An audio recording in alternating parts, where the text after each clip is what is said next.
आज प्रधानमंत्री मोदी केरल के कोच्चि में देश के पहले स्वदेशी विमान वाहक पोत आईएनएस विक्रांत को देश को समर्पित करेंगे। इसकी तैयारियां हो चुकी हैं। अपने आप में आज का दिन बेहद ऐतिहासिक है। सीधे कोच्चि का रुख कर लेते हैं। मंजीत नेगी हमारे साथ, हमारे सहयोगी वहां से जुड़े हुए हैं। मंजीत, किस तरीके की तैयारी आप देख रहे हैं? कितनी देर में प्रधानमंत्री नरेंद्र मोदी वहां पर पहुंचने वाले? अर्पिता, बहुत बड़े स्तर पर तैयारियां की गई हैं। काफ़ी लंबे समय से नौसेना इस बात का इंतजार कर रही है और लगभग कहें तो करीब एक दशक के इंतजार के बाद देश को पहला स्वदेशी युद्धपोत मिला है आईएनएस विक्रांत के तौर पर। और आधिकारिक तौर पर थोड़ी देर बाद 9:30 बजे प्रधानमंत्री नरेंद्र मोदी यहाँ पर पहुंचेंगे। और हमने देखा कि पिछले कई सालों में खुद प्रधानमंत्री नरेंद्र मोदी का फोकस रहा है पिछले 8 सालों में कि रक्षा क्षेत्र में कैसे मेक इन इंडिया को बढ़ाया जाए। और ये सबसे बड़ा प्रमाण है मेक इन इंडिया का, जो करीब 70 से 80% पूरी तरह से स्वदेशी है। और एक तरह से भारत की नौसेना के पास अब तक का सबसे बड़ा युद्धपोत होगा, सबसे बड़ा शिप होगा। और इसकी अगर हम बात करें तमाम आधुनिक हथियारों के साथ ये इसको तैनात किया गया है। मिसाइल की बात की जाए तो ब्रह्मोस से लेकर बराक मिसाइल पर तैनात होंगी। लड़ाकू हेलीकॉप्टर MiG-29K के अलावा कामोव हेलीकॉप्टर MS-60 रोमियो, जो कि अमेरिका से आने वाले दिनों में शामिल होगा।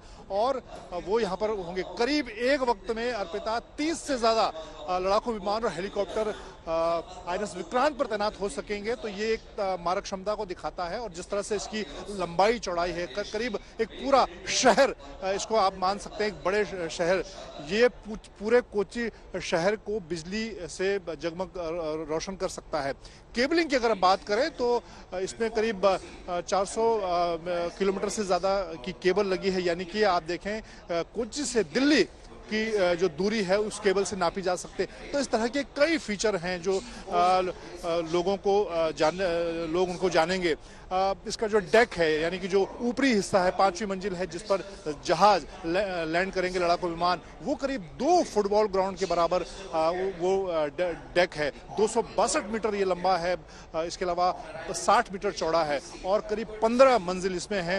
एक वक्त में अर्पिता 1700 से ज्यादा नौसैनिक अधिकारी आ सकेंगे। और एक और खास बात, क्योंकि अब अग्निवीर के तौर पर, नौसैनिक के तौर पर महिलाएं भी शामिल होंगी नौसेना में अगले बैच के तौर पर, तो महिला नौसैनिकों के लिए, अधिकारियों के लिए भी खास तरह के केबिन इंतजाम किए गए। अब तक नौसेना के जो शिप थे, जो वॉरशिप है, उस पे महिलाओं के रहने के लिए सुविधाएं नहीं थी। लेकिन जी ठीक है, कोच्चि शिपयार्ड के CMD से आपने खास बातचीत की, जरा वो सुनवा देते हैं, फिर एक बार फिर से आपका रुख करेंगे।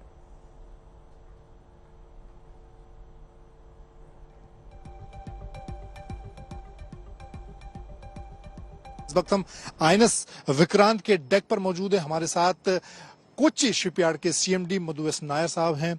आपसे जानना चाहूंगा, आप दर्शकों को बताइए, क्योंकि बहुत बड़ा विषय है। आजादी के 75 साल पूरा होने पर देश ने पहला विमान वाहक युद्धपोत तैयार किया। कुछ इसके ऐसे पहलू जो लोगों को नहीं मालूम। पहले तो ये एक आत्मनिर्भर भारत का, हमारा भारत का एक बिलीफ का, विश्वास का, इंडियन शिप बिल्डिंग और इंडियन इंजीनियरिंग का एक उत्तम उदाहरण है। इसमें कई इंटरेस्टिंग फैक्ट्स है। अगर आप इसका इलेक्ट्रिकल केबल्स कंपेयर करेगा तो इसमें 2300 किलोमीटर का इलेक्ट्रिकल केबल्स है। अगर आप इधर से ले करेगा तो नई दिल्ली तक जाएगा वो इलेक्ट्रिकल केबल्स में। इसमें है इंस्टॉल्ड पावर है। पावर 2 तरीके के पावर है। एक प्रोपल्शन पावर है। प्रोपल्शन पावर है लार्ज चार्ज गैस टर्बाइन से। तो 4 turbines, each turbine is 24,000 megawatt, तो मल्टीप्लाइड बाय 4, इतना पावर है इसमें इलेक्ट्रिकल पावर है 8 जनरेटर सेट से, डीजल जनरेटर सेट से, ईच है 3000 मेगावाट का, तो 24,000 मेगावाट है। ये पूरा कोच्चि सिटी का इलेक्ट्रिकल लोड ले सकता है। इसमें